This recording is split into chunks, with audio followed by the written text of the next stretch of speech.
Real quick disclaimer, this series is not specific to the Philippines, however this particular video is. There is not a lot of entertainment value in this video, but there is a lot of information. So if you're wanting to be entertained, skip to episode 3, Building the Forms. However, if you're watching for the information, then great. Keep on watching. I hope you enjoy. They added stairs in my kitchen to the roof. Now, you saw the size of my house. The question is, okay, let's say I wanted stairs in my kitchen, and now you're up on the roof. How do you close this off to the elements? Am I going to have an angled door or some sort of trap door up there? Is it going to leak when it rains? Like, if it's important for you to have something done right, then you might have to do it yourself. And for me, I wanted these blueprints to be done right, so I did it myself. This was given to us by the zoning engineer's office. No, that was the post office. This was from the zoning engineer's office at the municipal hall. It shows what you will need to start the process of getting your permit. I'm going to reorganize this into chronological order and label it like this: blueprints, deed of sale and extrajudicial settlement, and barangay clearance. Number 1, the blueprints. I didn't need to have a property layout when the blueprints were prepared for me, but when I prepared them myself, I did. And in retrospect, it would have been better to just include those in the blueprints anyway. Just put it in place of the technical description on the first page. I guess that's one of the perks of having the blueprints done by someone at the municipal hall. They don't want to seem like they don't know what they're doing, so they're a bit more forgiving on themselves, and the process seems to go more smoothly. It's kind of like going to get your car or bike registered and just letting the guy that does the emissions do everything. Sure, you expect that you can save money by doing it yourself, but at every turn somebody is there to rip you off, and when it's all said and done, you pay more to incur the added stress of doing it yourself. My small house blueprints cost 3,500 pesos to be prepared for me, and to compare this to the cost of doing it myself was 2,750 pesos. I'm sure the engineer would have done his signatures for probably half what he did, so possibly could have been as low as 2,250 pesos. But dang, what a lot of running around and multiple trips to get to the city to get it all done and just to save 1,250 pesos. So for me this wasn't a great savings, but if I had built a much larger house, then it would have been closer to 14,000 pesos like most of my friends paid. So for the actual blueprint process, you're asking, what do the printers need? Okay, what do these printers need? They only need a PDF file that is 20 inches by 30 inches for each page of blueprint. If you don't know how to get that, I will just type it in the description. Once at the printers, they needed to print each page onto a specific paper type, which was 115 pesos each. I had 5 different pages, so then from those, each actual blueprint page could be printed for 15 pesos each. I printed 5 copies for each of the 2 units for a total of 10 copies, but I would later realize that I could have just used 5 copies total, that the same building permit can be used for both units. And it only took them 2 hours to turn my 5 PDF files into a bag full of ammonia-smelling paper. You will need specific electrical calculations and information on your blueprints. In Dumaguete, this is done and approved by an electrical supply company called Polaris. They give you a document of electrical analysis, which I think you need at the municipal hall when you get your permits. They will also sign off as your electrical engineer for your blueprint plans. The cost was 800 pesos or $16, and they had my blueprints for about a week. You might be saying, but that doesn't make sense, and you would be right. So what came first, the blueprint or the analysis? You need the information for the blueprint, but you need the blueprint for the signature. So my advice is to get the information yourself. If it's wrong, they'll change it for you and just go there for the signature. The drawing and information for the electrical box was slightly incorrect. They fixed the drawing and the conduit size for me. Thanks. I know I can fit 10 gauge wire in the 1/2 inch conduit, so I'll probably do that anyways. I'm not sure why they changed these breakers though. It started a chain reaction. Changing the wire, this and this, they also changed the main breaker, which I understand, but my logic was that if a tenant was going to have every single appliance running and then decide to start welding outside, well, I want the breaker to trip. So when I build, I will replace it back with the 60 amp breaker. You will also need a civil engineer to sign off on your blueprints. You might also need a master plumber, although I didn't for the house blueprints created for me. Again, probably because it was done by someone at the municipal hall. See? Smoother when they do it. Both of these were done in about an hour just down the road from Polaris from a civil engineer / master plumber. His cost was 1,000 pesos, so 20 bucks for both. Like I said earlier though, he probably would have done this for half of that. With the blueprints, the civil engineer stamp, the electrical engineer stamp, and the master plumber stamp, the hard part is done. Now you're about ready to start the frustrating part of dealing with the government.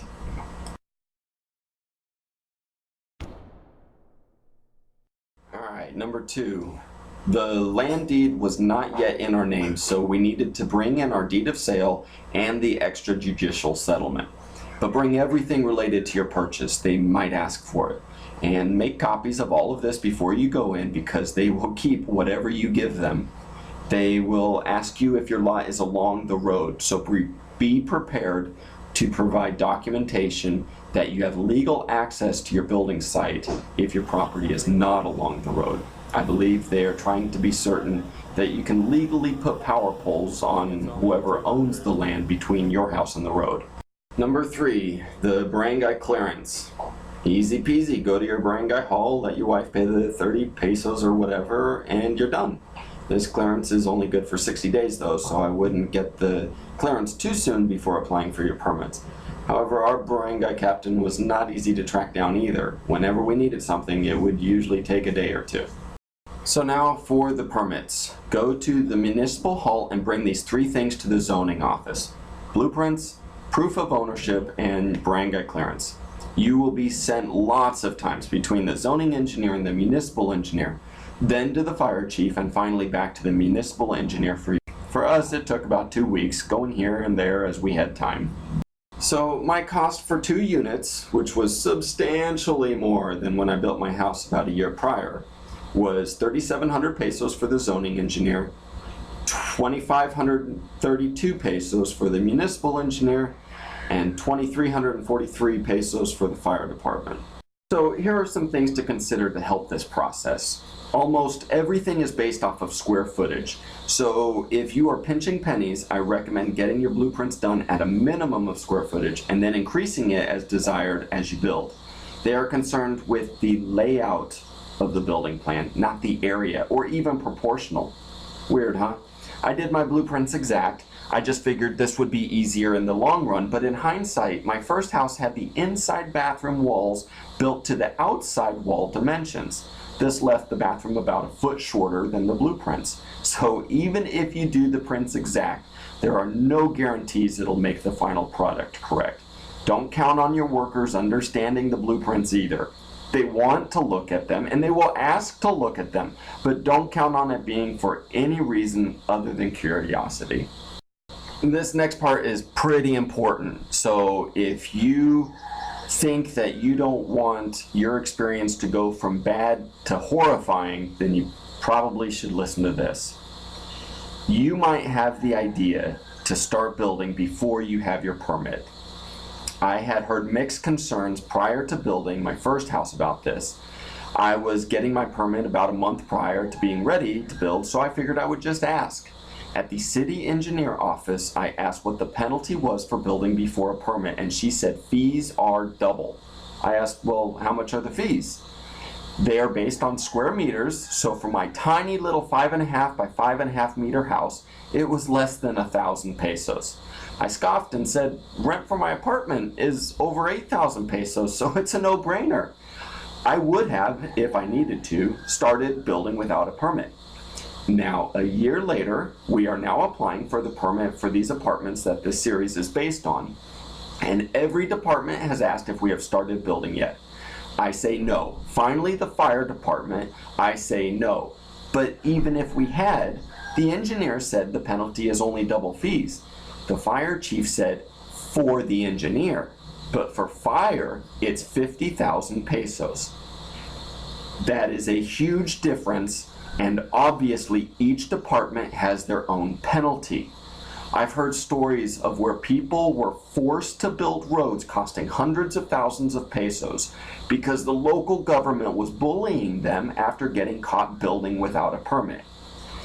If you're building here, you should already know that even the experts here don't know what they're talking about, and nobody is held accountable. My point is, if you ask a question, there is no guarantee that the answer you get is correct, even if you say ask the mayor. So don't put yourself in a situation where they have power over you because you broke the law. Now is the time to start your process of getting water and electricity turned on. Don't be like me and end up living 3 months off of kerosene lamps. I will cover this more in depth in a later video, but I'm telling you, at least start the electricity process now. Water is a bit easier. Well, just got the building permit and 4 blueprints back. I printed off 10. I only needed to print off 5, and I'm missing 2 blueprints. Let me help with the math in case you're confused. Normally you print off 5. One of those is for me. So I should have this one and 5 extra. I should have 6 copies, and I only have 4. I did only have 3. I went back to the very last office, the municipal engineer's office, because I felt like I handed him a really big stack, and she pulled out from her file, she says, we only have 4. We got into a bit of an argument, and I think it was a mistake. A couple days ago, Mara got into an argument with somebody about us paying one of the fees and never getting a receipt, and had to pay it again, 2,500 pesos. It's $50. And in the heat of that moment, you need to be able to step back and decide if winning the argument is worth it.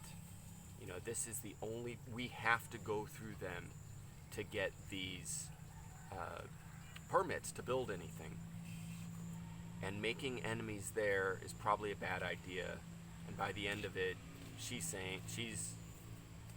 arguing with me, what do you need 10 copies for? And I'm arguing with her, I paid for them. I should have as many copies as I want. If I want to buy extra, why are you keeping extra? And she gave 1 back, but she kept 3.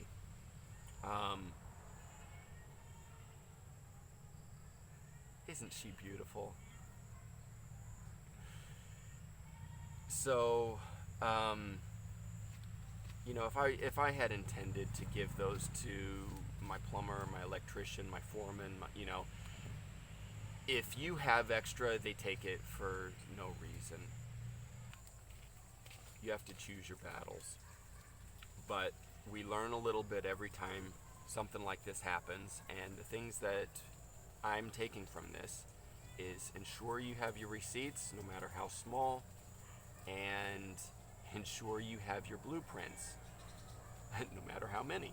But we're going to go one more, and that's to ensure you have all your paperwork. When we dropped these off at the engineer's office before lunch, they said, come back at 4 o'clock. Mara had said, you have everything you need? And they said, yes. And so we come back at 4, and they tell us, you forgot to leave your deed of sale. And so I get out of my seat, I say, okay, and you know, they said, go ask at this other department and see if you can get a copy from them. And which we did, but we had to go make a copy of it. You know, they don't make copies of anything at the office. You have to go to a copy center. And on the way there, we're talking on the motorbike about, you know, I'm kind of on a bit of a rant. Deja vu. bit of a rant, and I'm saying I didn't forget anything. We had everything. We asked them what they needed, and we handed them everything they said they needed. They said come back at 4 o'clock. Why, when we come in the door, are they saying you forgot to leave your deed of sale? No, I didn't forget anything. You forgot to take it. We had copies with us, but now we're back without our paperwork just to pick it up. And bring your paperwork every time. Bring extra money every time.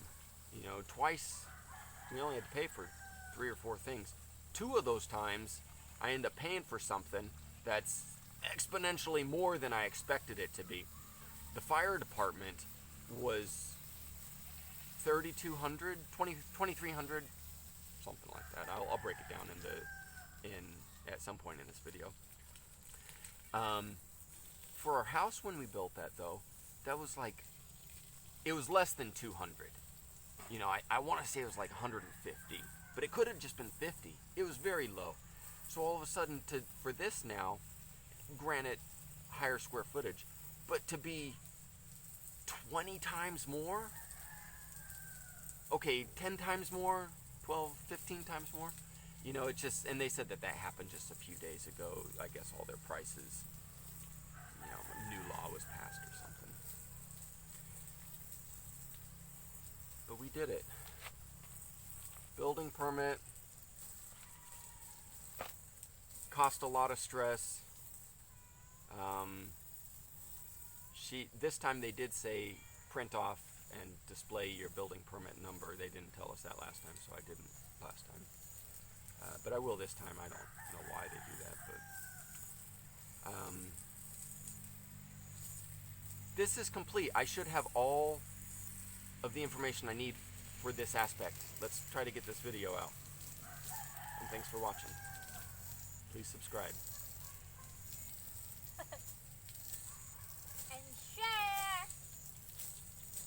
And share.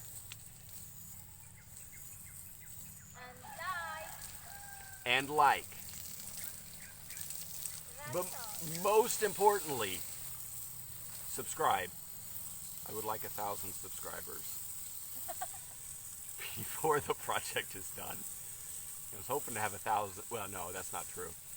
I was hoping to have 1,000 views, which I do, before I started.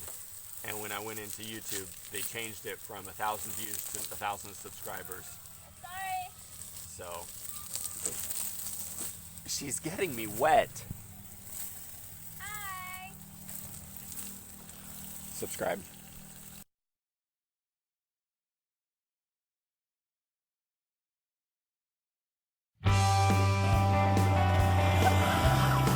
I'm not eating that one.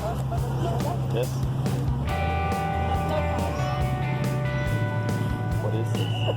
Love, love, love, baby, this is that.